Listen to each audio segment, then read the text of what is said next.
Indonesia pernah berada di titik yang sangat rendah, menjadi salah satu negara termiskin di Asia. 6 dekade silam, bangsa ini tenggelam dalam kemiskinan yang parah, bersanding dengan negara-negara yang mungkin tidak pernah terlintas dalam benak generasi kita saat ini. Namun, di balik perjalanan panjangnya, Indonesia adalah sebuah kisah sukses yang seringkali luput dari perhatian bahkan oleh rakyatnya sendiri.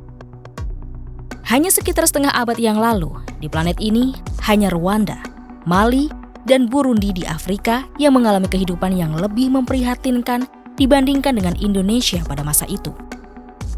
Kami menggoyang langit, menggemparkan darat, dan menggelorakan samudra agar tidak jadi bangsa yang hidup hanya dari 2,5 sen sehari. Bangsa yang bekerja keras, bukan bangsa tempe, bukan bangsa kuli. Bangsa yang rela menderita demi pembelian cita-cita. Soekarno. Ungkapan bangsa kuli, bangsa tempe, serta bangsa yang hidup dari 2,5 sen sehari agaknya beresonansi hanya bagi mereka yang hidup di periode tersebut. Seakan-akan negara Indonesia yang ada di zaman tersebut adalah negara yang sama sekali berbeda. 6 dekade berlalu, Indonesia tak lagi tampak di deretan terbawah klasemen kemakmuran negara-negara Asia, apalagi dunia. Nama Indonesia sudah tidak ditemukan dalam daftar tersebut. Indonesia telah mengalami lonjakan signifikan dalam indeks literasi. Dari posisi paling buncit, negara kita kini berada di peringkat ke-28 dari 50 negara di Asia. Prestasi ini menunjukkan kemajuan pesat dalam bidang pendidikan, mengungguli negara-negara seperti Filipina, Myanmar, Pakistan, dan India. Dulu, pada masa kemerdekaan, tingkat buta huruf di Indonesia sangat tinggi, mencapai 97%. Namun, berkat berbagai upaya peningkatan kualitas pendidikan, angka buta huruf kini hanya sekitar 2%. Ini adalah bukti nyata bahwa Indonesia telah berhasil mengatasi salah satu tantangan terbesarnya di bidang pendidikan. Jika Anda masih ragu menyebut ini sebagai kisah sukses, lalu apa yang Anda sebut sebagai kisah sukses? Di era 1960-an, bangsa ini bergulat dengan masalah kelaparan, gizi buruk, polio, buta huruf, dan konflik internal yang merenggut nyawa sesama warga negara. Saat ini, Indonesia menghadapi isu-isu seperti investasi, pembangunan infrastruktur jalan tol, kereta cepat, MRT, distribusi ekonomi yang lebih merata, ekspor lobster, pengelolaan hutan, kualitas pendidikan, pengembangan mobil listrik, korupsi anggaran, kedaulatan data, pengadaan alutsista, demonstrasi buruh, demokrasi, hingga perdebatan agama. Memang benar, masalah yang dihadapi kini jauh lebih kompleks. Namun, jika kita cermati, level permasalahannya sudah sangat berbeda. Suka atau tidak, dalam 60 tahun terakhir, bangsa ini telah mengalami perubahan yang sangat signifikan.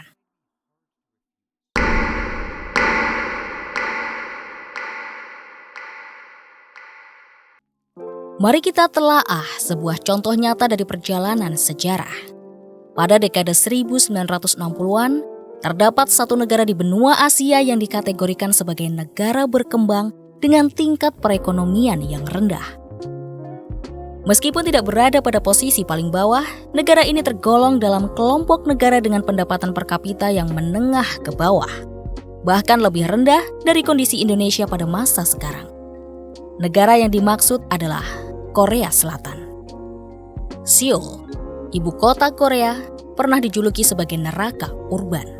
Diapit oleh rumah-rumah kumuh berdinding tripleks, Sungai Han mengalir dengan warna kecoklatan, menjadi simbol dari kemiskinan yang merajalela. Penduduknya hidup dalam kondisi yang sangat sulit, menghadapi pencemaran yang parah dan tingkat kejahatan yang tinggi. Saat itu, hanya ada sekitar 50 perusahaan yang beroperasi di negara ini, dengan total karyawan yang tidak mencapai 1.000 orang. Sisanya bekerja serabutan. Ketika musim dingin tiba, tubuh-tubuh tak bernyawa seringkali ditemukan tergeletak di berbagai sudut kota. Korea Selatan pada masa itu digambarkan sebagai negara dengan tingkat pendidikan yang rendah, dikuasai oleh segelintir oligarki dan mafia.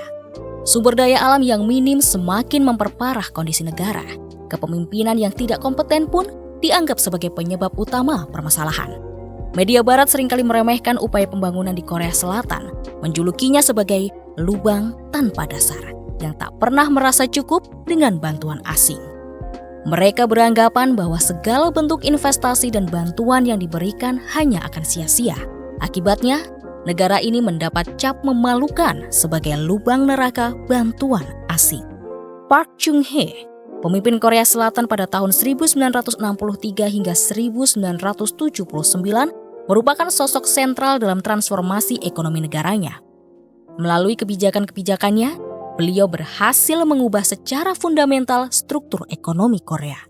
Salah satu langkah berani yang diambilnya adalah mengirimkan tenaga kerja kasar ke Jerman untuk bekerja di tambang batu bara.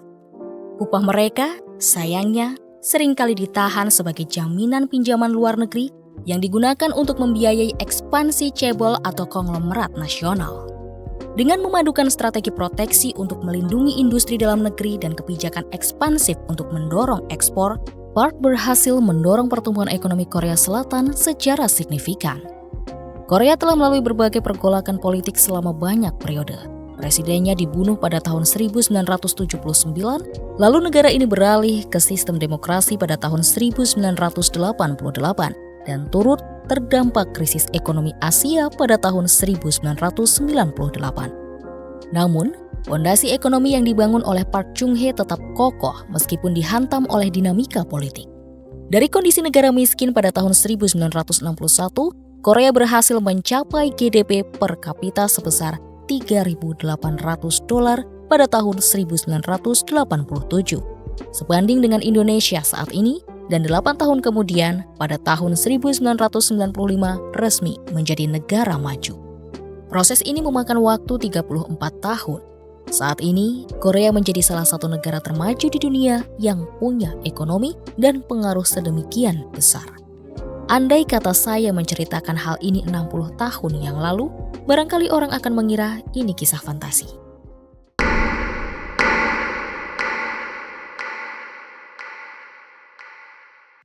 Indonesia dan Korea Selatan mungkin berbeda, tetapi ada satu benang merah yang menarik. Kita bisa melihat bagaimana Korea Selatan dalam waktu yang relatif singkat berhasil mengubah nasib negaranya. Ini membuktikan bahwa perubahan besar bisa terjadi dalam satu generasi saja. Tidak hanya Korea Selatan, Singapura dan Tiongkok juga menunjukkan hal yang sama. Ini seolah menjadi sebuah pola. Suatu negara bisa bertransformasi secara signifikan dalam kurun waktu satu generasi. Selanjutnya, barangkali negara tetangga kita, Vietnam, yang akan mengubah nasibnya dalam satu generasi mendatang. Artinya apa? Apa yang kita lihat saat ini bisa berubah total dalam satu generasi. Untuk mengubah nasib bangsa ini, tidak dibutuhkan waktu yang lama. Satu generasi saja sudah cukup. Kita bisa memilih untuk menjadikan Indonesia negara yang kaya raya atau sebaliknya, negara yang miskin. Kita bisa menjadi bangsa yang sejahtera atau justru gagal sebagai sebuah negara. Pilihan ada di tangan kita, ingin menjadi macan Asia yang disegani atau kembali tertidur sebagai raksasa Asia Tenggara. Dalam kurun waktu 30 tahun, Korea Selatan melakukan lompatan besar dari negara berkembang menjadi salah satu kekuatan ekonomi dunia. Perjalanan mereka dimulai dari kondisi pasca perang yang memprihatinkan, di mana banyak warganya bekerja di luar negeri untuk mencari nafkah. Namun, dengan kerja keras dan strategi pembangunan yang tepat, Korea Selatan berhasil menjelma menjadi pusat produksi teknologi global dan memiliki salah satu kota metropolitan paling modern di dunia. Penyelenggaraan Olimpiade 1988 dan ikut serta dalam Piala Dunia 2022 menjadi bukti nyata dari keberhasilan mereka. Fenomena ini dikenal sebagai keajaiban di Sungai Han, sebuah kisah inspiratif tentang transformasi sebuah bangsa. Kita seringkali mengeluhkan berbagai masalah yang ada di Indonesia, seperti korupsi, pendidikan, dan sebagainya. Memang, masalah-masalah ini perlu kita atasi. Namun tahukah Anda bahwa tantangan yang dihadapi Korea Selatan di tahun 1960-an jauh lebih besar? Butuh waktu 34 tahun bagi mereka untuk bangkit dan menjadi negara maju seperti sekarang. Jika kita ingin Indonesia mencapai tujuan serupa pada tahun 2054, maka kita masih punya waktu yang cukup untuk melakukan perubahan besar. Sejarah membuktikan bahwa 30 tahun bukanlah waktu yang terlalu lama untuk melakukan transformasi yang signifikan. Setiap generasi mempunyai tantangan masing-masing. mengatakan bahwa masalah Indonesia saat ini begitu berat sehingga tidak mungkin jadi negara maju adalah satu penghinaan terhadap leluhur kita yang telah membawa bangsa ini dari papan bawah menuju papan tengah, dari negara termiskin di Asia menjadi negara menengah. Indonesia telah membuktikan ketangguhannya dalam melewati berbagai tantangan. Dari negara termiskin di Asia, kita kini telah berhasil bergabung dalam kelompok ekonomi terbesar dunia G20. Kita pun berhasil menghindari nasib terpecah belah seperti yang terjadi di kawasan Balkan, meski pernah menghadapi berbagai gejolak pada tahun 1945, 1949, 1953, 1961, 1965, 1974, 1984, dan 1998. Kemajuan signifikan juga terlihat pada sektor infrastruktur, transportasi yang kini menempati posisi 3 terbaik di Asia Tenggara setelah sempat berada di peringkat terburuk di awal abad ke-21. Lebih lanjut, Indonesia kini menjadi salah satu negara paling kompetitif di kawasan ASEAN. Ketika pendahulu kita mampu berjuang di tengah segala keterbatasan, mengapa kita justru mudah menyerah? Kita sering mendengar keluhan, hidup gue susah, birokrasi ribet, pemerintah korup, dan rakyatnya gak educated gitu loh. Indonesia gak bakalan maju. Sambil santai menikmati kopi di kafe terkenal dan mengunggahnya di media sosial. Padahal, keluhan-keluhan ini seringkali muncul hanya didasari informasi yang kurang mendalam dan cepat menyebar di media sosial. Apakah Indonesia benar-benar tidak bisa maju? Meski tantangan menuju Indonesia maju terlihat sulit, namun sejarah telah membuktikan bahwa hal itu bukanlah hal yang mustahil. Kondisi kita saat ini sebenarnya tidak seburuk yang kita pikirkan.